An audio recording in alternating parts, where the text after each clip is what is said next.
RDC est une et indivisible. De la population de Tonon, c'est qu'il faut tout arrêter pour faire face à cette situation.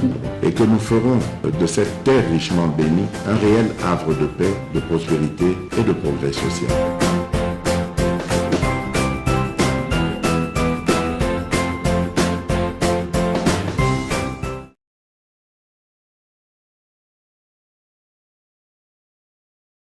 Ya FCC ayi makolo na ye ina nona akoya me to banda deja elongo masona biso na mwana mboka medara kwa kolongo boye imalamu na kati ya Bosolo Télévision.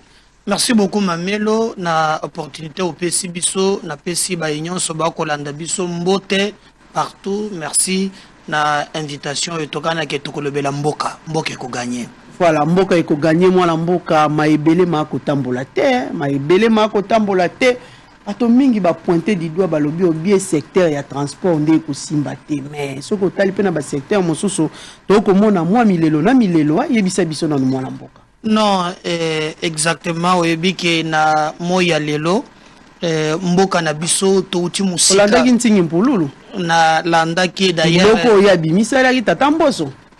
Non, na lobi pepe mboso ngo pesa na batayata na ko solo bi abandio collègue ngandu asali diare est-ce que balo bagandenge wana pe ata muntu asali diare okendo balo wana perchoir que asali diare ata la kiko diare kangiye na comprendre pe c'est un mboso ndo ko kamba débat na niveau ya assemblée et nationale mais il y a des problèmes parce que esengeli kotala lo lenge mboka na biso côté outil ce que muntu ayebisi yo que mboka ezo tambola bien à 100% ali belu kuta ali fanatique mais ce que muntu pas lobby ke eloko esalamité ali mutema mabe et à moi biloko esalami maintenant me kokite esengeli esale mapote peuple a sentir yango mais esengeli pe ko bwaka misu to uti wapi toza wapi po tozo kende wapi et d'ailleurs okomona ke pote to décoller malamu na ebisa ki o maman na émission elekaki esengeli biso banso to s'impliquer na bokambi ya mboka na biso il faut yeba mboka etambola kamalamu te pona muyibi kanyaka yango mutu boma mboka ezateke mboko ezangi mbongo yo oko confirmer que kanyaka etambola ki makasi kuna na kati ya Assemblée nationale te d'une manière générale qu'il tire autres mobimba yo komo na boni tokolongwa na budget ya 4 milliards na mbula moko tokoma na 14 milliards. Bo bandaka nyoso bandiko kende wapi? Bana posha batu te. Olandaka matata mponki luzolo bambi alobate ke mboko toko bungisa 15 milliards na mbula moko. Congo toko zande to zaboye te. Na yoki d'ailleurs même oyoki bien que lukuta ezali mwa mingi na sepeli na musala ya IGF bako sala na mona ki même d'ailleurs et bande komoso bali ko déformer information na moni bako loba. Par exemple, na RVA, ou na ministère de l'économie, ministre Oya Zalaki Kala, l'actuel président ya Sénat, abandaki ko ebise kapese misolo. Bon, obi, ngazoka musanga que même les intellectuels bako faire le débat ya bongo. Comment Montwali na perchoir ya ozana Sénat. Et boni okokende ko pesa injonction na ministre de l'économie. Ata uti na ngambu na yo. Pourtant, ministre ou na famille politique na yo a commis ministre ya gouvernement. Raison pour laquelle le président de la République montope sa kaba orientation na conseil des ministres. Et ça peut être regroupement politique na yo te. Mais comment koko lo bakeno ministre ya économie et ba tinda ki yazo misolo. Et ça lukuta munene. To bundi saka moyibi mena solo même na RVA. Oh. Mais ceux qui montent aux mandataires par exemple ba mandaté yo na regroupement politique so komi kuna les actes aux opposés alors que ba vérifier à la vraie ezali ba acte opposé d'une manière personnelle et s'il y a des infractions oyo kokoma ba kolandela ta que non outi na regroupement politique mo songolo pakala muntu tinda kiyo. Et c'est très grave. Et je vois même ça. Perron en train de relayer ça. Mikolo, yali lu. Perron, ya. Un journaliste. Aïe, sous-journaliste, était pour retirer. Ah, voilà. Et Azo relayé du locoana. Et je veux les intellectuels aussi partager ça. Bah, 3 ans de connaissance. C'est très grave. Na banza que to komi na schéma oyo. Bah, bloc oyo s'est dessiné. okomona ngambo mususu ya na bloc ya bato ala muka ya na bloc mususu ya bato baza na union sacrée ya solote olandaki awa bato ya ensemble ba sur position ate tota na union sacrée mais biso to soutenir Tshisekedi te olandaki caméra awa pour travailler ensemble vous allez pas soutenir le bilan comment mais yo to bango mituna tozalaki awa na mususu awa bolandaki caméra akendaki awa nandenga silisi bato na ye mokolo moko tolobeli Tshisekedi moto asali tourner pe yo koluka lobela Tshisekedi moto alors tu peux parler de la paix sans parler pour le président qui est le commandant suprême des armées olobeli yete le seul oya tikali quand même malgré un regroupement implanté sur l'ensemble du territoire national beyo na bati lukuibu alors le combo sanaté que moi la mboka Vital Kamerhe avant qu'il y a s'il faut dire tourner à Manina Ewana il a vu le chef de l'État Bazaki na Obasanjote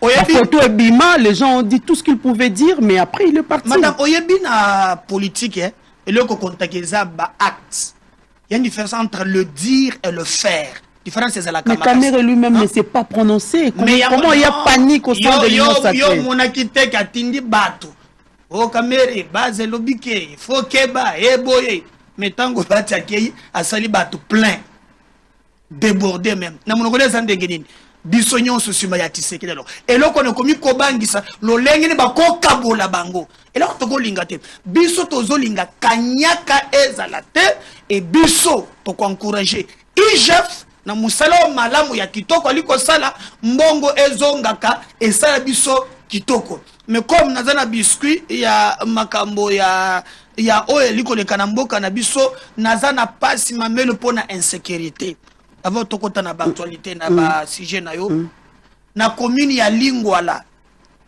na balabala ya Bukama ba bengi ngai ba bisima ya winner wana moyen ya lité insécurité et lobby ba criminel na ya bakuluna na ya babandi bazobetaka ba minduki na tuko mona ngope mokolo wana na Kabinda croisement Sankuru les deux communes insécurité mati makasi toali ko interpeller vraiment bayebali na mukano oyo ya ko sécuriser batu basala mon général je crois oyebi na sina yebisio makasi ozala kanango mingi na makambu ya bakashine chayango pe na makambu ya insécurité na Kinshasa komi makasi ya kosakanate. Et nous voulons quand même que tout le monde en très bien. Nazala kinga moko na bisiki la fois passé na quartier 6 na Kaluka na quartier 3 na quartier D. Ozo mona que lorsque vous entrez, ozo sentir insécurité. Vous sentez l'absence totale à l'état. Na parcouru ba distance moulaï ata socialité. Et je me suis pris na quartier 6. Na Kaluka na quartier 6. Ma réalité, courant réalité.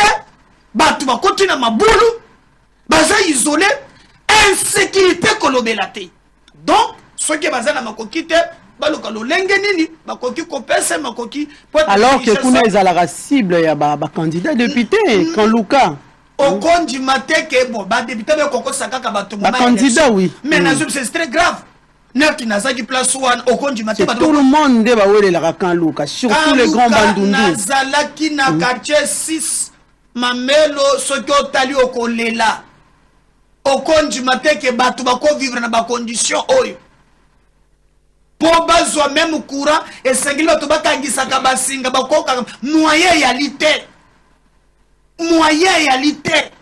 et nous demandons batala bango surtout l'insécurité ali makasi alors nous demandons en général Kasongo ameka kosala j'aurais appris que azana financement te musala na ye mais la ville de Kinshasa déjà bakoki déjà na bango montant pe bimaki yebani $20 bien imoke na nombre ba élément ba ali ebele et non seulement 20 000 imoke na monaki par exemple na commune na Kinshasa dip oyo la police azana ngo kuna mituka kutuko so que démarrer ba pièce ezoko ya yango moko okondi mateke kolanda taba kuluna maintenant entre-temps même le recette ya commune et kendaka wapi ne fiske na niveau déjà ya commandement ya ba commune no commune c'est pour ça ba recette nazo ndingi sa commune à Kinshasa kende marché bakanga ya tipka Brukumesa ye mikolo oyo moyete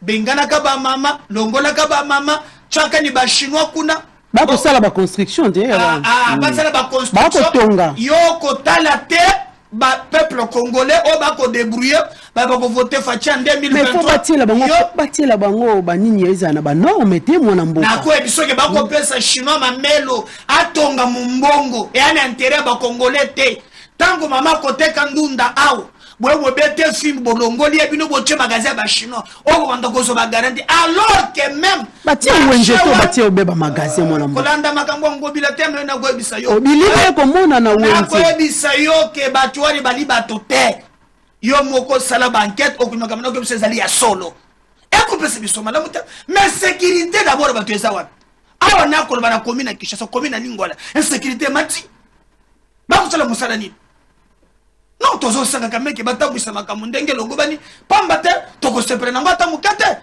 donc tozo sanga ke ba force ya sécurité soki ezali ba pesa bango makoki batambwisa mboka na biso ndenge longo bani. Voilà, merci beaucoup mwana mboka Médard Kankolongo ndeko Benoît Yolama to sengi yo matondi mingi hein boye imalamu na kati ya Bosolo télévision. Merci que je pour la désagrément ya mabulo comme en retard mais au moins abulongo bandakale bandi lelo bon balobi si là qui est commune 99% mais na kamwe que même na boulevard mabulo ezali weto le kezate mo embouteillage mabulo ya embouteillage eza créé yango eko créer embouteillage yango eko causer retard ya Benoît Yolama causer retard na kaka pembeni vous faites déjà 30 minutes eza mukete donc bandeko ba message biso na lukuta tozo ça mais to mona kate to commune budget to mona kate budget mati to mona kate au moins d'aller censurer tourisme voyage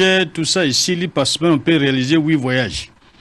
Je crois que c'est babi bomelama ya pio boza la kimia te répartition ko sala mana kimia secteur nyonso ko se retrouver te et yo bena voyage interne bon nandimité puisque na vie ya o babenge kela mwanzambe soki muto asali programme na ye et karaté son premier jour même dans un foyer wane ko zali sous stabilité ko komanga ko senga ba conseil pas ba ko senga ba conseil pas ba donc soki batu bazate moyen foyer wane tambolezate même dans enseignement na ndenge ya kutangisa si vous ratez vos premiers 100 jours il faut donc sur la matière didactique qu'est-ce qu'il faut faire et donc le fait qu'ils ont déjà raté les 100 premiers jours rassurez-vous ataba pesi bango 100 ans et que ka répétition ukaka kuna ba détourner kuna ba yibi kuna bazui kuna ekomi boy kuna ba bomi mais bango bazana principe moko yebani c'est pas moi c'est l'autre c'est pas moi c'est l'autre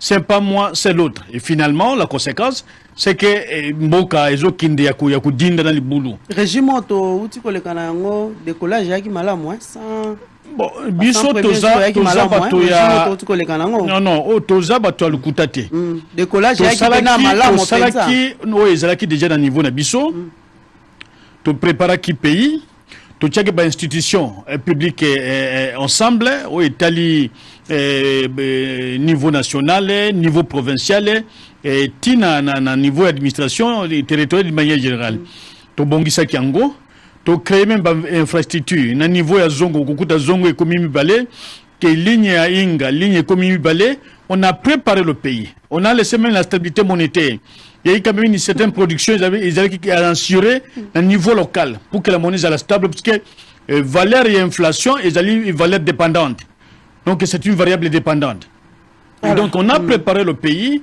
on a organisé l'économie mais malheureusement au bakoti awa ce qui ka ko la muki na tongo une semaine après ko rambo kuna bazwaki kuna ba détourner kuna ba yibi mais entre temps vous dit état de droit mais état de droit ngo ya wapi comment on peut vivre mieux avec un budget d'1 milliard à côté même 7 milliards mais le budget à 14 milliards mais conditions de vie comme pire que Otoyeba par le passé comment expliquer cela et entre temps bah comme multiplier mission na banque c'est-à-dire oh nyonso balobaga comme recette réalisée c'est que kota gâté parce que ko réaliser mission na banque c'est-à-dire que le bapona ko assurer existence réelle et économie oh consommation ya mbongo ya minene il a créé inflation. Quand moi, choc pétrolier mouquin, on passe de 20 à 22. On passe de 20 à 23. Et la conséquence, les petits citoyens qu'on prétend avoir donné 400 000, 500 000 francs congolais étaient incapables de se payer les loyers des 100 $ le mois, puisque ça a impacté directement. Non seulement les transports, on va tripler, mais aussi le loyer, ils ont demandé à mon étranger. Donc ce sont des réalités que nous, à notre époque, il y a des choses qui n'avaient plus existé, et il y a des choses qu'on avait oubliées. On peut dormir une année, 2 ans, 3 ans, vous n'entendrez jamais que, bon, tout est longue, tout boyé, et comme il a boyé, comme nous avions connu l'instabilité à l'époque du Zaïre. Ça n'existait plus, madame. Comme à l'époque du Zaïre. Ça n'existait plus. On ne parlait plus de l'inflation. S'il y avait même une petite variation, c'est que ça pouvait être de 0,0 quelque chose. Nous avons connu jusqu'à l'hyperinflation à l'époque du Zaïre. Ils ont l'ancien Zaïre, ils ont le nouveau Zaïre. Mais quand on a quitté ce stade, lorsque le franc congolais est sorti, c'était la monnaie la plus forte de l'Afrique centrale. Et bien qu'il combattit sur le plan économique, Mouzé avait tenu, et jusqu'à sa mort. Et pendant 3 ans, ce que Mouzé a réalisé, vous prenez même nos 4 ans que nos amis sont aujourd'hui au pouvoir, vous constaterez qu'ils n'ont rien fait. Pouvoir central, et comme il y a la mission principale, il y a ça devient grave, madame. Kozipa Maboul, même boule est bêta kilobi. Et démontrer que nous sommes basali koyimba. Bisi ba kenagozo moi bimage. C'est tout à fait faux, c'est tout à fait néa, il n'y a rien. Donc ezakaka mbongo et bimi balé. Nakotanga ndeko na bango to a dénoncer kuna. Ko yebali ke ba yibaka. Nde angwana pe motuna na ko kende na yo te po na ebandeli na ngai ya émission tant na kotanga basango tolobi Kinshasa au moins 20 millions de dollars américains pour la réhabiliter route Nzolana dans la commune de Ngalema. Biso banso tolanda ki mokololeka ki mwana mboka Ntingi Mpululu, député national Lolengo yoye asala ki ba révélation na kati ya Assemblée nationale mwana mboka. Analyse nini yo ko sala na ba révélation na po alobi et banda 2021. Mais nous avons appris avec le président de l'Assemblée nationale, la Katia Hémicycle, lobby, non, c'est pour ce jeudi déjà les lancements de travaux. Bon, Ngana allé surpris, et je crois qu'il y a des choses qui a Kolubango, puisque poste Azela qui a DG, Yasnele, Azu Angote. Poste qui a poste Wana, Alingaka Lubangote.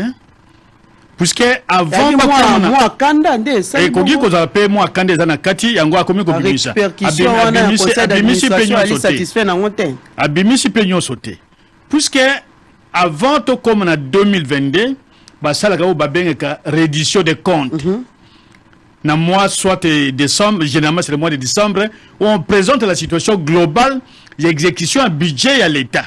Mais ici nous ne sommes plus au mois de novembre ni décembre l'année passée 2021, mais nous sommes au mois d'octobre l'année 2022.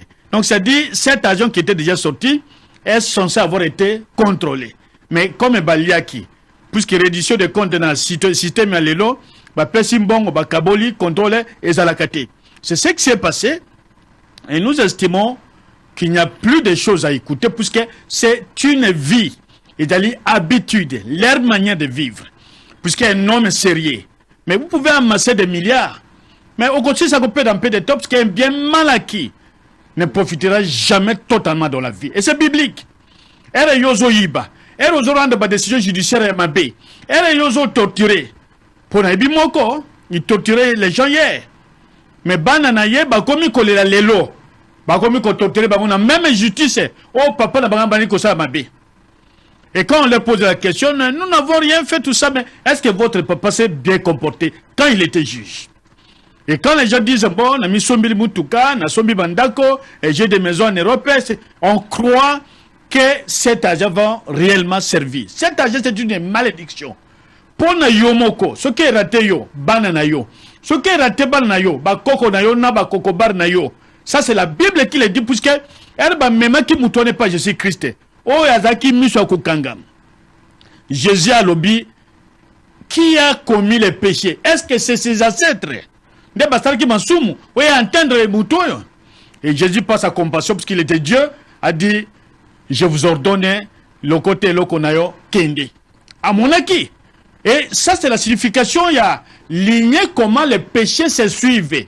Vous pouvez tout vous jurer aujourd'hui. Na zoa, na koma, na za. Rassurez-vous que et quoi atteindre famille na yo. Mwana mboka yola mana bosembo penza yo lingo lobake na régime outi ko sala 18 ans il y avait pas des autorités politiques au pe ba koloba na zali na zoa pe na koma. Non, ngana ko lobelo ko na te. Ngana za mutu na lingi vérité. Ngana za moko ya ba dénonçant. Potinaliso ya baninga alors que nangamo pe yo utaki potiali nano. Pas ma vie. Ça, ce n'est pas ma vie. Et ma mère, je dois vous rassurer que j'ai eu beaucoup de problèmes puisque j'ai dénoncé Ongana Yeba, Ongana Mona. Quand je vois M. Soa Bazolba, et en quinte, j'ai fait tout ça, parce que j'ai des documents. Je prends le cas, il y a concession, moi, que vous allez en il y a Ngaliema. À vos commissions, qui nous guérit les travaux. Bande verte, on a niveau, il y a Bimonsa. Bande verte wana bato basombango badana ba certificat d'enregistrement ndeko moko maluma Claude bayebie akekuna o a commis propriétaire ici pendant que les gens de titre ngana telema.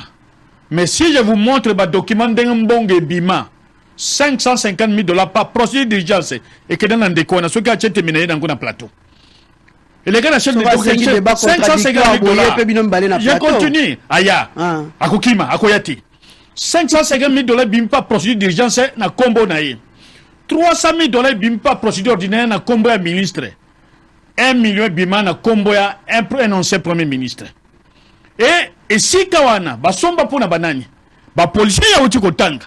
On bonne entrée à quand fugo na droite ba vandi libanda wana. Bango de basombele si kawana. L'argent de caisse du trésor public est $1,800,000. Mais batika kozoate puisque na niveau de justice de condamner à premier degré à série dilatoire, journée biban et publié à Yango. Je l'ai fait avec responsabilité. Et je continue à débattre dans la famille politique. Et c'est grâce à ces révélations de ça qui est batoua n'a pas vendu le baboui. Mais je ne suis pas comme les autres. Baïbi, non, on n'a pas. Si on a volé plus que les autres auraient volé. Si on a volé plus que les autres auraient fait ceci. Ici, c'est l'État, c'est notre corps. Mais oh, mon message, c'est bien, même à l'époque du maréchal, on volait. Mais oh, un budget de 14 milliards. Mais on vous dit, moi, Trosso, il y a 11 km, 11 km, Trosso, sur les $20,000, si vous prenez même un kilomètre à $500, à $500,000, fois 10, vous n'atteindrez pas $20 millions. Et dans 20 ans, ça partit à Liboso. Ils se partagent l'argent, ce qui fait que la plupart des entreprises ont des difficultés. Puisque, côté à Liboso, la première enveloppe, au basique à louer en entreprise, il faut ça la rétrocommission. Bakaboli. Maintenant, elle va travailler après et Souki, et comme non, on ne sait plus avancer. On monte un saut de moutons à ma tête. Comment on ne sait plus avancer? Il faut pas foutre à Bissombon. T'as la paix saut de moutons. Partout ma boulou, sauf à 24. Partout ma boulou. Ma kende kaka maman ou kenda ka mamel ou kenda ka di un sele koko passer peut-être week-end. Ce qui ont tamboli kuno moni li boulute yako ibsanga caméra nangana bimage nangana kozwango na kocha bona mai. Voilà, merci beaucoup Mwana Mboka Yolama. Mwana Mboka Medaka Nkolongo uti koyoka ko débatteur na tout à l'heure le député Tingi Pouloulou a fait s'il faut dire de grandes révélations na kati ya hémicycle ya palais du peuple lolenge ya Maimatali nzela oyo ya nzola manakati ya Ngaliema alobi depuis 2021 musale ko sala mate mais les solo en mbongo ici ebimate et le président de l'Assemblée nationale a bien rétorqué dans la salle à lobby c'est pour ce jeudi. Bon Mamelo ngai na lingito se mettre d'accord. Umuni makambo kuiba mbongo na sepeli na Benoît Yolama bazui bakambongo ya union sacrée teza mbongo ya république et tokoko ça na ba divergence de vie hein IFCC batukuna mais le plus important est ali débat na biso ba contradiction na biso permettre que mboka na biso tombwama jamais okomona nga depuis bandako ya mbangawa ngana kotela muyibi na plateau oyo natalisa yo que non seulement sur le plan national, même sur le plan provincial, naebisa yo batu ya ministère à transport baya pour répondre. Maintenant, moi, ce qui m'étonne, bah, député, Nabiso Ezali, bah, pesa bango ndingisa. Selon constitution, bah, quoi que la mibeko, bah, quoi contrôler. Oui. Ce qui va moni que mayo oyo wane ali solo, bah, pesi bango ndingisa. Bah, longo la même moutali ko yiba mbongo ya l'État. Est-ce que contrôle en wé ko sala mana problème suko yango wan. Bah, on va ko dénoncer te. Bah, on sengeli ba agir. Ba sanctionner. Au moins, biso toali na mandat ya peuple te. Mais biso to koloba to ko tombola mungongo. Mais bango bana ndingisa ko kende au-delà. Au moins makamoko bimaki na assemblée au ministre de l'économie et boina bopa asa sous-ministre de. Pour ba reprocher makam. C'est tout comme même na niveau ya ville ya Kinshasa. Toali na ba député musala bango ezani. Bengisa gouverneur. Mais dès lors que vous êtes à niveau déjà, il y a assemblée provinciale. Oui, elle est censée contrôler le gouverneur. Au moment où il y a Godin qui défend Chantini. Contrôle ce niveau. Hollanda qui mbosso, citoyen. Député à lobby. Vous êtes censé contrôler le gouvernement. Vous contrôlez le gouvernement. Donc, pour la séparation au pouvoir. Ngana ko sepena likambwana ata mukete ngana ko senga ba député ba koma kana suka omoni no il pas besoin de que Sheriba koyite parce que Katumbi est puissant no ki un député boko à lobby ça c'est la puissance de Katumbi. Il a pesé de son poids. Il a pesé de son poids. Katumbi est puissant. Je l'ai entendu. Est-ce que vous imaginez? Donc batuba koyite ko sala la peuple batuba ko sala ba individu. Alobi masuwe ko zinda na kati ya union sacrée. Atumbi alagisi force na ye. Le problème n'est pas des hommes forts. Nous les avons connus dans ces pays. Tokozbato lokola ba Etienne Tshisekedi wa Mulumba. Na mboko tokoneta bango. Wa le mot est salami. Mais le plus important c'est pas ça. Le plus important c'est na kimunene na yona makasi na yo. Qu'est-ce que tu fais du Congo? C'est ça qui intéresse notre parti. Nga politique ba vedette, ya batu ba yebani, batu et j'ai intéressé à ngate. Et tous les 5 ensemble. Même si quelqu'un dit que nous avons succès, parce qu'ensemble nous avons comme singalité. Succès nous sur l'ingette, et ça pour ensemble nous avons la tête. On dit député, même les mandataires publics, c'est le Mobeko. Ministre, est-ce que contrôle parlementaire effectivement est au Salama? Mais parce que hier nous avons suivi que Babi Basala a monté depuis 2021. Collègue Ngando, à Salidia,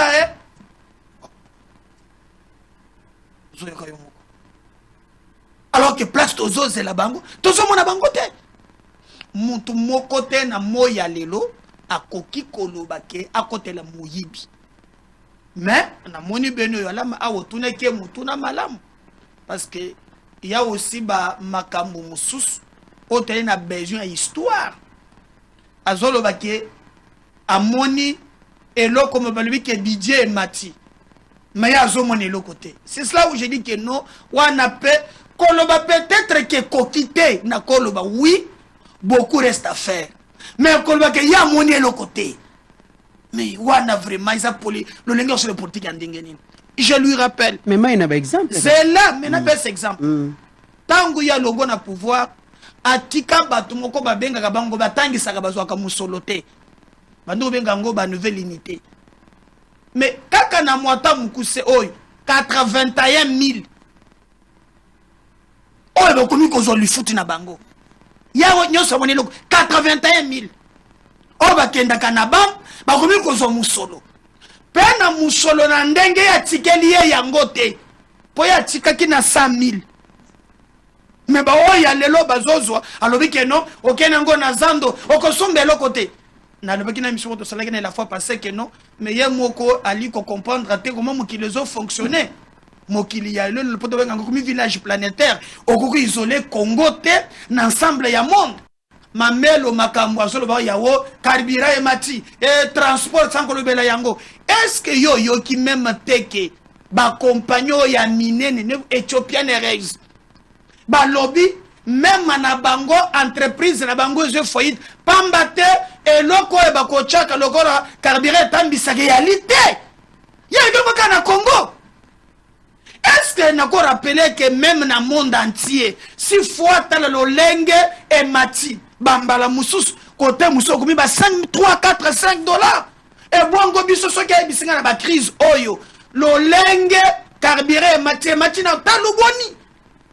Donc, qui le bateke nyon se tamboli lukuta.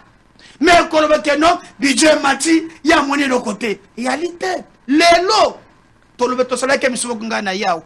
Mboka na biso to un problème ya mapinga to ko loba ba soda boy na boy lelo ko yeba te ke no loi moko ya programmation o ele kikuna et que l'état na biso mapinga na biso lelo ba kozo mo musolo ya ko ko yebisa biso en terme ya budget boni atika ki na secteur enseignement atikela ngo misolo boni lelo komi boni non wana pia li politique te politique ya lukuta ya lima be malamu na sepelaki omoni na pesie makasi tanga liwa kambu ya moyibi apesi exemple ya solo bambate bigoko kozotanga bato bazonyo koma esengeli ko condamner quel que soit bakan politique mais kola kisaki mutema mabe ya kolobeke ya moni le côté te wana ya lima be ngana kanis ete eza na mwa makambo ezo salema kasi nanu ekoki te po to uti na libulu Maman Bisso, Touti na libulu. Même quand il parle que budget zalaki est mati. Même nata na bango budget peut couper comme mata. Pour mutu moko loba, tango budget zalaki 4 milliards, bango ba yibaka 15 milliards. Au moins, c'est que le lot, budget commis 14 milliards. Après mandat, mutu mutu so koya lobby.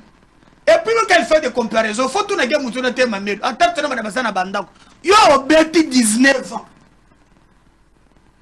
Oya ye alibe na 3 ans. Bon, 3 ans kutu wana po bango pe bazalaka na 2 ans. 4 ans pe aussi là. Ah, tokende même 4 ans.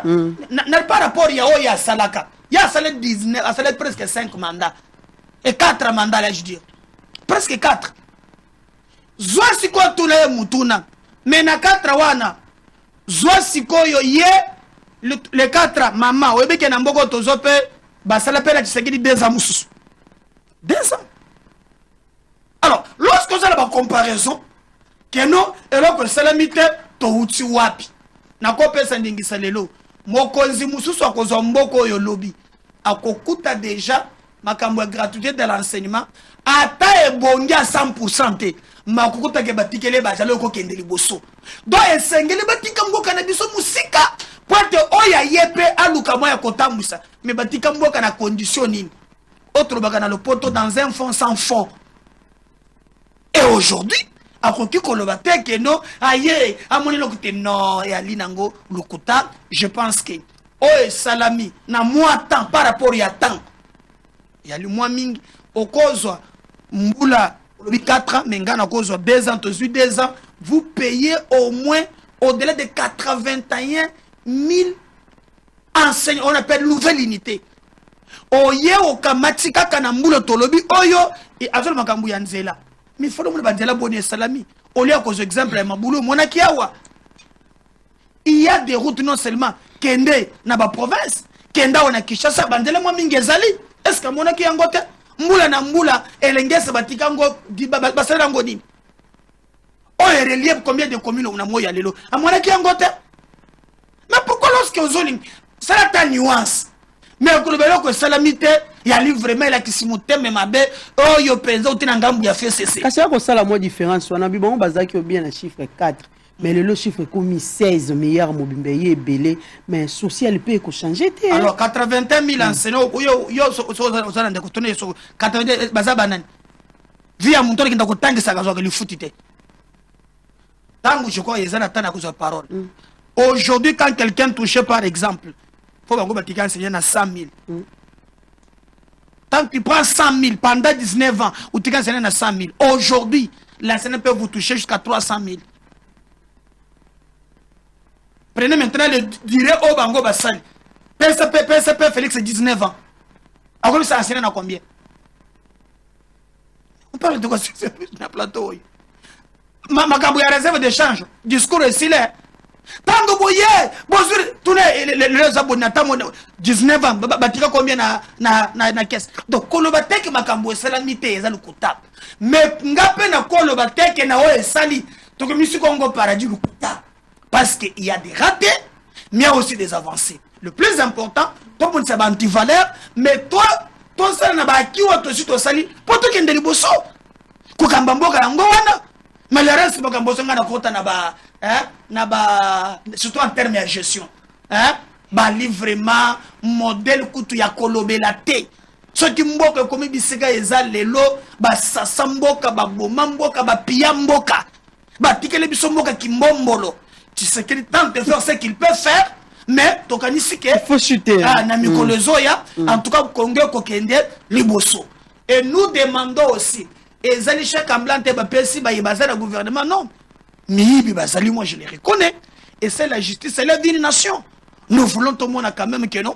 Procureur, Asala Moussala Naye. Et que Balande la Batouyoso, sans pour repaner. Dans l'assemblée, il y a le lot. Quand même, on a débat dans l'assemblée.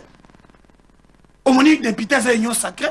Alors, il y a ça frustré quand même à lobby. Mais tant à Bangotono Moutoun. Totsuko Mona Mabunda Zalakiao. Moutavanduko Bouché, qu'on a. D'abord, yebisa ibetang bango depuis banda bakamba. Yebisa ata mutumoko aleka na assemblée wana kweya. Malgré ba détournement stozolo ba aw. Débat au mona wana le débat aux quand même que non, mutomoni mabe ayepa lobi yango azongi pe na ndako sans problème. Il y a des avancées. Voilà, merci beaucoup. Mais il y a aussi des ratés, je reconnais. Merci beaucoup, Médard Kankolongo. Moi, Lamboka Benoît Yalama. To lobela pena matali situation ya est ya république na ebiete oko recadrer moi moke moi lamboka Médard Kankolongo mais yebisa biso na no moi lamboka Benoît Yolama. Le chef de l'État Félix Antoine Tshisekedi na mobembo ya kendaki na ngambo ya Angleterre to moniye lolenge ya zui penza anglais na roi Charles III et na kati ya masolo na bango moi lamboka Félix Tshisekedi asengi implication il y a roi Charles III, roi plutôt na situation il y a est il y a République démocratique du Congo. Mwana mboka. Lolenge kani oyambi démarche wana ya Angleterre et soutenir RDC. Alors que na minoro mususu to koyoka ke Angleterre pe atambola déjà longo na Rwanda. AIP déjà soutient makasi à Rwanda. Ya susu ko soutenir République démocratique du Congo surtout contre le Rwanda. Est-ce que ko tambola pena na lolenge sengeli? Maman Melo permettre d'abord na réagir na maloba ndeko lekinanga kakulonga zali kuluba to oya uti kuluba siko. Apparemment il ne comprend même pas ce qu'il est en train de parler. Tantôt c'est la liberté d'expression dans le Parlement, donc 14 milliards de dollars à budget qui permet aujourd'hui que les députés parlent à l'Assemblée nationale et comme une liberté d'expression et d'opinion. Tantôt Kabila a géré 18 ans, tantôt Kabila a géré 19 ans, tantôt les lots et gratuité enseignement est tamboli, tantôt on a payé 80 000 enseignants, tantôt on a eu... Est-ce que vous pouvez être expliqué? Ça va, ok. Tolérance, s'il vous plaît. Alors, et tout ce qu'il raconte, ça c'est simplement un discours de la rue. Je ne m'imaginais pas qu'il pouvait se comporter comme ça, et peut-être prochainement dans quoi une émission a été. Que je souhaite que les gens réfléchissent. Et lorsqu'on réfléchit, ici on ne vous a pas demandé une étude comparative. Oye ba régime à calendrier fonctionnant, na ya le fonctionner, na ba 2 ans. Si sur les 18 ans de Kabila, il y a eu un dialogue intercongolais. On a fait presque 4 ans de transition, qui était prévu pour 2 ou 3 ans. Nous sommes partis à 4 ans. Après transition, Kabila assume pendant la transition. Tout ça l'élection en 2006. Tout ça l'élection en 2011. Tout ça l'élection en 2018. Et avant 2018, Kabila a travaillé avec 2 premiers ministres de l'UDPS. Il a partagé encore le pouvoir. Il y a eu des dialogues ici à Kinshasa. Et après, quand on change de Kabila 18 ans, même 30 ans, on dit c'est Kabila, c'est le régime passé. Maintenant, quand on regarde les 4 ans gérés avec M. Tshilombo Tshisekedi, on dit non, il n'a pas géré seul. Il a été avec les autres 2 ans. Donc, lui vient de gérer 2 ans. Entre-temps, on dit que ce n'est pas 4 ans. On dit non, nous avons fait seulement 3 ans et demi. Voilà autant de contradictions. Ici, la question qui lui est posée est claire. Le budget a sensiblement augmenté selon vos dires. Quelles sont les réalisations? Et tantôt, c'est la loi sur la programmation de l'armée. Mais c'est un ancien projet du gouvernement. C'est pas aujourd'hui. Si on termine la production parlementaire, il peut me dire combien de ministres ont envoyé des projets. Il y a une loi dans l'Assemblée nationale. On va vers l'école. Il n'y a rien. Tout ce qui a été envoyé, ils ont un dossier à Kaloto Tinda. Des alliés qui continuent, ils vont faire voter Yango. Et notre élément, c'est Kobosana. S'il me disait que nous avons créé des emplois, ça allait être encore possible d'écouter.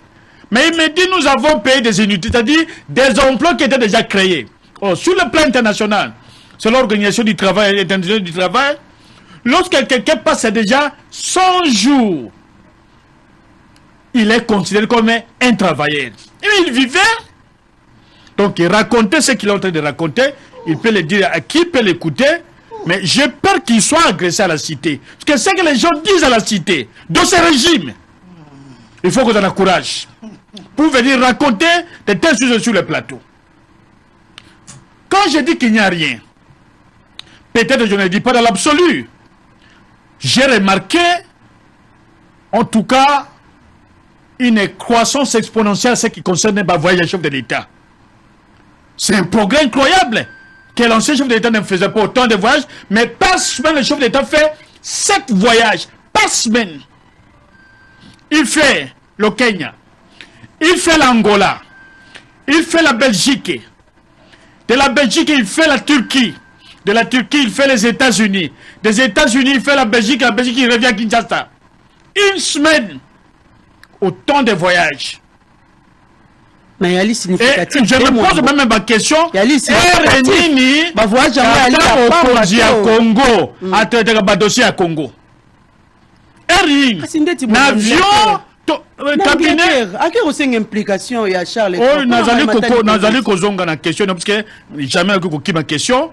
Et quand c'est peu parmi bah voyage. Na m'a jamais question. Et là qu'on a dit que le basiko c'est que Itali guerre. Guerre, mon côté, c'est la diplomatie à travers le monde. Diplomatie sur 2 plans. Soit pour prévenir, ça peut se faire. Soit alors, guerre ici, et qui est contentieux. Guerre ici, la na diplomatie, Toloba Ango Bandaka, les autres ont plus de 4 mois. Bounangane est allé occupé par l'armée rwandaise. Il est raparachique. Le Rwanda continue à bénéficier à port du gouvernement anglais et le gouvernement américain. Le secrétaire d'État américain passé ici, il annonce un discours à Kinshasa, il arrive à Kigali, il annonce notre discours et les gens sont en train de se réjouir. Mais tout le monde a une image awa. Ba fête ba marie armée américaine na aéroport Anjili. Na mi tout le militaire ba kenda wapi. O ba yaki ko si sa mambo ya defenest. Bakenda wapi ba fete bango balasi ba Amerika tini ba militaire a ko si sake ba militaire bakenda wapi na ko tuna pe question te parce que yebi angote na ko souhaiter que militaire défense a ko biso ba militaire wana bakenda wapi o balbaka ba ko si sa guerre. Oh, la guerre que nous avons aujourd'hui elle est internationale. Ce sont des anglo-saxons.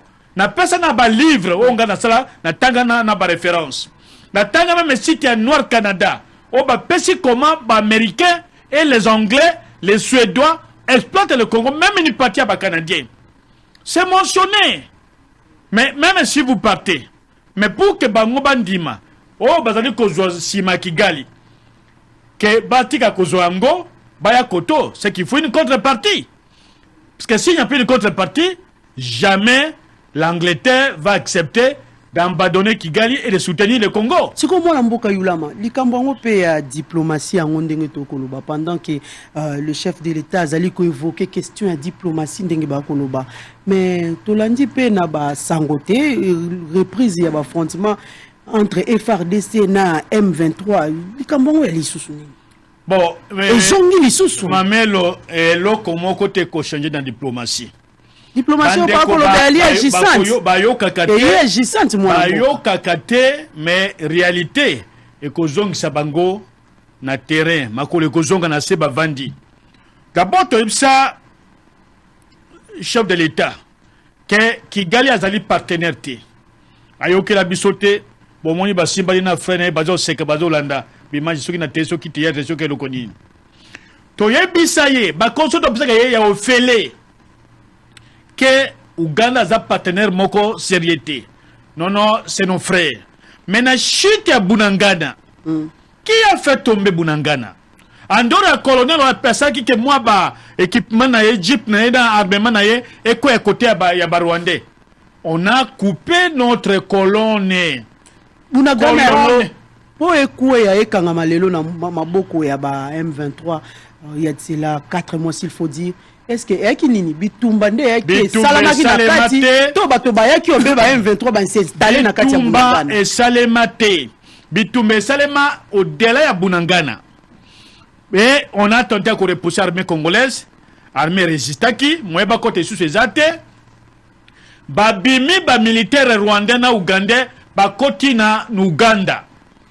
Comme Uganda sous-traite maintenant Kigali pour na kokota na Congo, ba koti na Uganda, ba ye na nzela mususu o eza nzela ya ligne armée nationale congolaise contre des militaires ougandais.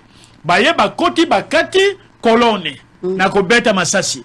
Notre armée ne pouvait plus tirer surtout au bazaki na Katikat puisque ce que ba meki ko tirer et que vous avez une boucherie humaine. C'est-à-dire que l'armée a décroché. De bakoti zamba ti baye vere icheche baye kobatama. La kimi donc. Bazonga qui c'est tout à fait normal. Mais c'est pas que bazaki est capable de kobundate. Mais ndega tozalia muto abimi soki na mundo kisimana yo. Yoko kimela wapi. Kuna za fermé yoko kimela wapi. Ukotaka soki gauche na droite, soki mwanzela ko kenezali, OK. D'abord pour protéger l'équipement. Deuxième chose, pour protéger la personne humaine. C'est ce qui a été fait.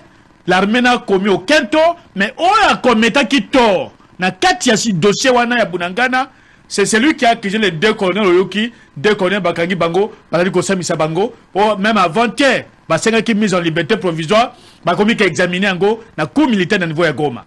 Notre armée n'a pas perdu par le fait qu'il y a Bitumba. Notre armée a perdu par une occupation anarchique, une tricherie. Il y a Ouganda, na Rwanda.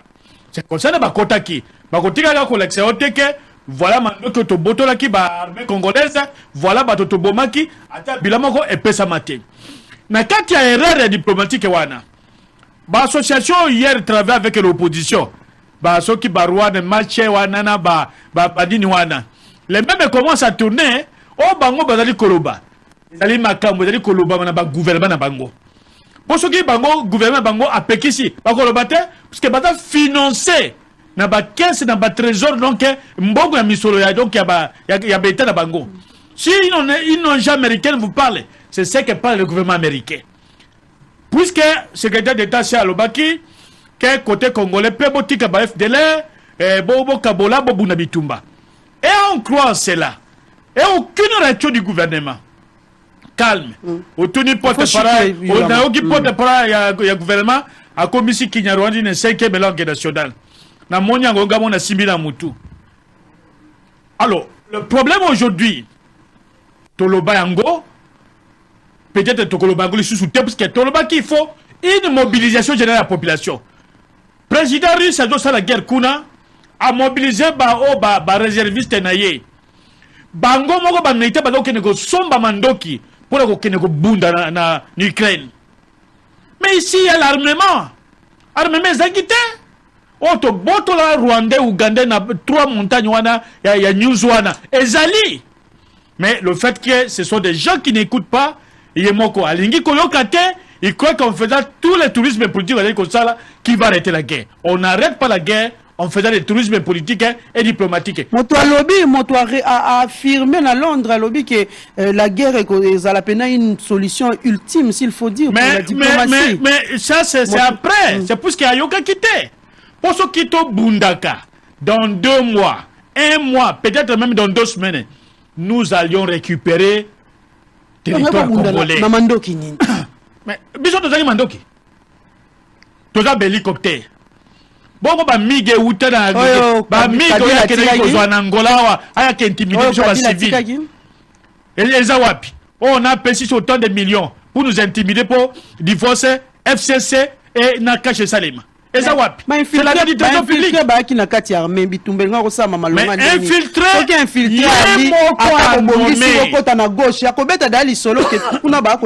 maman, on a l'engi kolobelo kwanate. Un dialogue inter-congolais Salemi, vous avez na Kinshasa, vous avez diaspora. Accord à dialogue inter-congolais, vous avez un téléphone aussi biwana. Tala na kati o elobama na dialogue inter-congolais.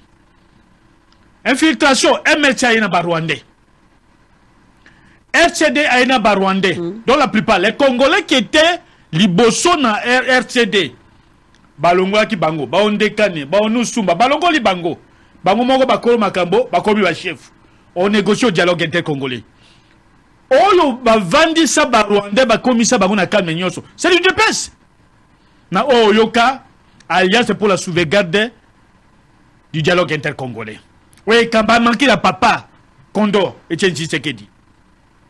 Balobi Barouane, Bakota sans contrôle. Bakoti Sabango. Ils n'ont pas infiltré. Infiltration sous-entend que Batobaye Nandenga Choba Bakoti Sabango officiellement. Et le gouvernement congolais de l'époque est obligé d'Akundima Bango, parce que ceux qui bandimi Bangote, la guerre va continuer. Mais ça n'a pas été une action diplomatique, puisque Bissika Nyoso Tobodra Bango, et de la Bukavu, et de la Goma, et de la Walikale, et de la Nyuzu, et de Bissika Nyoso, même Bissika Bakunda Bamama, Tobunda Bitumba, avec notre armée, nous avions fait la guerre. Voilà, merci beaucoup. Merci. Au moment où la population a dit qu'on soutenir l'armée, Toyoka a une déclaration. Tolingi Kologate, Marchiente, parti politique organisé, meeting était, Asate. Mais Bango va soutenir était. Il y a peut-être na moi groupe na monaki batambolaki ba encadrer bango kuna na limité. Mais tous les Congos étaient derrière l'armée. On casse la confiance entre l'armée et la population. Et lorsque vous êtes isolé sur le plan international de la population, c'est fini. Voilà, merci votre beaucoup. vie est finie. Merci mais beaucoup. On a vu Kabouya Tsangani meeting pendant qu'on nous interdit. On nous interdit nous de faire des meetings sous prétexte que vous allez parler du Rwanda. Entre-temps, ma mère, il y a des ministres rwandais dans le gouvernement Oyo. Des ministres rwandais. Vous cherchez l'infiltration. Mais vous avez des ministres rwandais. Voilà, merci beaucoup, Benoît Yolama. Merci. Merci beaucoup, merci. Moi, Mboka, Mida Kankolongo. Bon, oyebi, ngai pe nakoki koloba ke nakoki Benoît Yolama lobi ke nasala discours ya ri bon. Ya za moto ya fanda kasoki wapi makambo alobi nga na comprendre le côté pour oyo na yoki c'est très grave hein?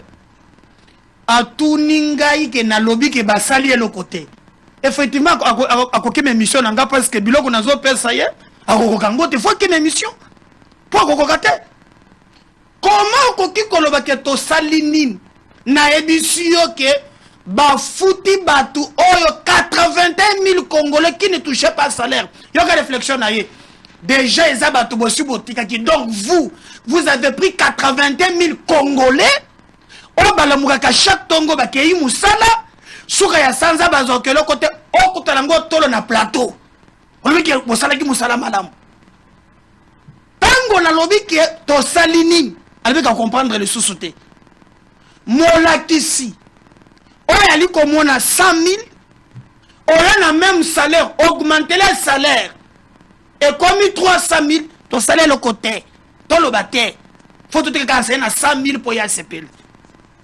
Tant qu'on a qui ça y est, awa. J'ai appris à Zolo Makam, on a payé foyer Bakami, on a dit simple. Président voyage 7 fois. Mais il faut être président Nabiso. En dehors de la présidente de la République, il y a les peines de fonction Moussousa au Kipaka. Ouais, il faut pas Oyeba. Ok, Moussousa mission pour la Bongo. Président, le président, il y a Sadek. Oh, il y a Bisso président. Il y a le président CAC. Quand le président, il y a Bisso Moko. Ce qui est le Makambo Yake, CAC, qui est le président Kokende. Père Bargage bazalaka pe na musolo na bango. Bien le matin no yebili susute. Mais ko pesanga motema parce que même biloko mike oyebi yango te. O ya solo ko kiba ke mission nanga po na kozongi so na nzela. Donc voyage à président, elle y a qu'un fonction qui président de la RDCT, ana ba fonction musus en dehors ya kozala président de la République. Wana balobango na TV, cérémonie ça n'a parlé du peuple. Awa, je crois landaki yango. À quoi voyager pe pour na ba fonction wana. Alobi yoga yosuka IDPS motokotisi ba Rwandais. Mais alobi makamba Jean-Pierre Bemba et les autres. Mais tout n'a yé 1 plus 4 est Sili. Mais après, Kabila je commande Yamboka. Maman, même M23 tout suite d'aller sur le c'est de l'histoire. C'est le DP, non? Mais tout ça Yamboka ni. Est-ce qu'on dit que quand il parle de l'élection, Bemba Zate, Bamusona Bazate, Ezana muntu mwoko, oya kata batu mitu. Oyo mukile lobi abomi batu mingi comme on est Bosco Tanganda. Bemba zaki wapi? Bamusu basa wapi? Hier, belo la mana femme pour dire que Boko Kangayete. Il faut pas venir mentir na biloko za histoire et ben na batu nyonso. Mususu azalaki yao na longo tu ya musika. Obi mususu na kata bazubenge jedo kyungu. A créé ce qu'on appelle triangle de la mort. Il y a un sexe à 4 sexes à la tango na kingo. Bango nous faisons na plateau. Baya mukolo mususu na moi abimana polo akabila lata bakoma shikata. Bazo meta mbunda na moi. Bachaye et na kenda mukolo mususu na Lubumbashi balakisanga epa na ye c'est Kazembe qui était gouverneur. Babandu ko foutait à la fin de chaque mois. Et pas de l'infiltration. Bon, voilà comme ça ils ont gâté. Katumbi et Moko Moïse. Il nous a dit que quand Kabila arrive ici, vidéo est allée. Alobi, atikala komona yete nga na kamwa. Atikala komona yete na pas na carte o ya Zaïra saraka ngote. Et comme c'est biso na ndengeni. Bayi oyo en matière d'infiltration na bazoloba ya libe bango. Maintenant allons-y pour que makambo bunanga na to bunda bitumba. Okinda banaliser yango tango tulia mutuna ya koloba me tolingi to bunda bitumba ndengeni no koloba likambo wana te moto oyo azaleki ko sala ba opération ya kochanya ba soda bisika bakutie akosolola na James Kabarebe jusqu'à tel point que il a demandé na ba soda mususke balongo la barrière pour natina yate M23 je même na Goma mais 30 ka so banaliza na plateau alobi non o bakangi oyo nde muntu alobaki katangi ba mususu lorsque mboki ali attaquer na niveau ya likolo na makambo etali mboka mais oyo ba to fait cesser nde ba ko banaliser yango mamelo moi j'ai salué et vous allez voir ni makambo ko changer nomination yoyo chef de l'état longoli batu ya futi batu oyo bali à la base et elle est très important et salutaire okoki webi Nabitumba c'est celui qui a l'information qui gagne la guerre. Celui qui a l'info. Bitumba c'est pas nécessairement Minduki non, mais celui qui a l'info en premier. Voilà, on va développer un système que non, même tu sur écoute pour avoir l'info en premier. Mais lorsque l'armée est zalaki et puis makambo ya armée, non, ça prend du temps yoko kozwa. Pour te basa la yango, mais il sait très bien. Biso tolobi na moya lelo, armée na biso kokobi ekobeta bango. Mais maintenant, tozalaki non seulement infiltré mais à tous les niveaux. Et les lots, on dit quand même que oh yo mu pepa sikene na armée et kopesa ku etokobanda bitumba. Ngana lo na yoki mokolo wana. Mutu moko M23 azos a tenir le point de presse. Là le point de presse faut comprendre. Oh tozuba nga communauté internationale, si to lingi bitumba te, to ba FARDC, ba komi ko sala ba manœuvre na ba bisika na biso, biso to kobunda, to lingi bitumba te. Discours changé. Pourquoi? Parce que Tokoka qui kokendete. Et d'ailleurs, regardez comment Kambozanak. Wabike, quand est-ce que Bazoui Biloko le gouverneur militaire, a en même temps, gouverneur, il a le commandant de l'opération. C'est lorsque Baye, na niveau armé, Balongoli, ba fonction, il y a gouverneur militaire, Batindi Yav, a Kichikuna, Mikole Oumela Kite, Bazubiso Bunagan. C'est pas normal.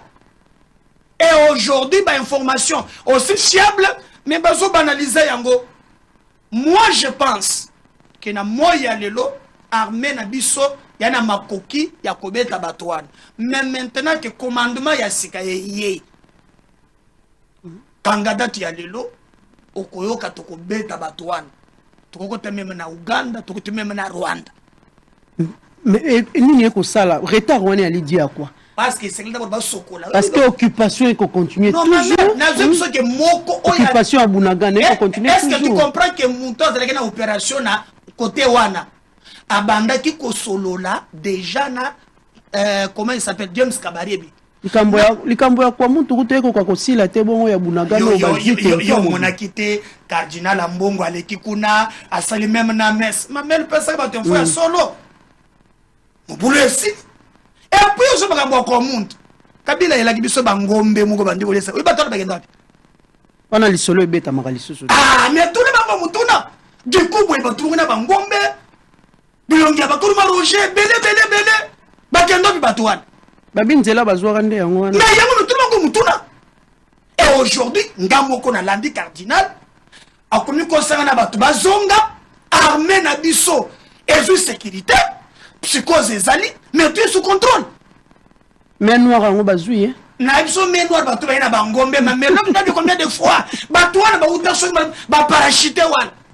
Ba kendo pitro ngo muté bango ba tché bango. Et aujourd'hui, avec le pros de notre armée, va échouer. Et au commun même, que même Yabunagan, comme Bandongolobi sous Bakangami, et que commandement ya sike yé, na armée. Je félicite d'abord les soldats na biso. On va commis ko trahir Batouane. Bon dénoncer bango. On va dire ko pesa mitindu ya mabe. Bon lingamboka ko leka biloko nyonso. Et là ko ni Rwanda ko pesa yo. Ata otongi ba immeuble, ata olali tant qu'on dit tes compatriotes, bon on est ko servir na likambonini. Moi je pense que pour le moment l'option diplomatique ba utilisaka toujours partout mais ngazalaka d'accord na yangote. Ça nous avons déjà que nous sommes na Kagame. Et le monde d'aujourd'hui est un monde basé sur leurs intérêts. Pour te bon négocier diplomatiquement, il faut avoir la force sur le terrain. Et moi je pense, lorsque tu as bêta batouana, comme tu as bêta baboka la mingité, on commande que diplomatie est force. Tant que vous avez la force, vous allez négocier à genoux. On va vous imposer des choses. Parce que dans la négociation, tu ne gagnes pas les 100%. Dans la négociation, vous avez la concession. Alors lorsque vous négociez, vous allez tout perdre. D'où il faut vous imposer et après négocier. C'est pourquoi, position Congo avait dit, nous appuyons l'option militaire. Et nous devons nous battre. Seulement, tout le monde va traître. On commande que Mboka Nabiso, toko gagner yango sans problème. Et d'ailleurs, biso nyonso toza sima ya mapinga na biso tokozo yango mais na sangi na basoda bazo landa ngai ebele bazo landa biso bo banda ko bimisa batu nyonso o ba pesa ka concile ya mabe po ba chamboka na bino a genou net basoda ba pesa ki o be ke complexe la ginde nini o bende ba tala batu nyonso fait cc bazo espere makambo ko muntu o ba ngo yokate likamuna bango makasi yango wala. Même 23 p à lever quoi monde. Pas si que zo bandeko kuna nani ya kosepeana yango mwana mboka. Manda bango ko yoka. Même 23 à lever quoi monde yoka kite na point de presse. To somuna na quoi monde na lobe tala jeune bango. Donc balinga ki pona calculer zalaki ke basi basali ke barrière elongwe bao bazui Goma oya quoi monde ba côté na Kinshasa basali alors ba obtenir pour bazaba to ba train de vie ako sakanate bato mona la plupart ngambo fait session batu ya bisengo ako sakanate ya ko sakanate soki ozana mutu tuna mutu biso na jebe banda kunyo so kitita tuba bisayo kate jebe nyo so Depuis le pouvoir. Mando qui t'attend. Alors, Bazolinga va récupérer à tout prix. Et c'est l'alliance fait ses caches. Et Katanaki, Batikale na moi, hein, moi train de vie wana. Moi pas très à gérer avec ya cause la kabiliste tia kokouf. Ce qui a changé le bac à politique a commis les inconditionnels de fatigue. Voilà, merci beaucoup Médakan Kolongo. Nous allons demander à la technique de nous balancer les éléments.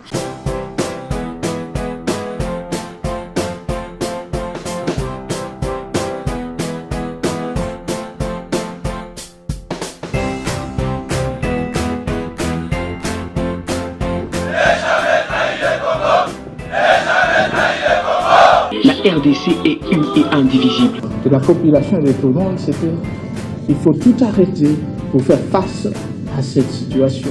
Et que nous ferons de cette terre richement bénie un réel havre de paix, de prospérité et de progrès social.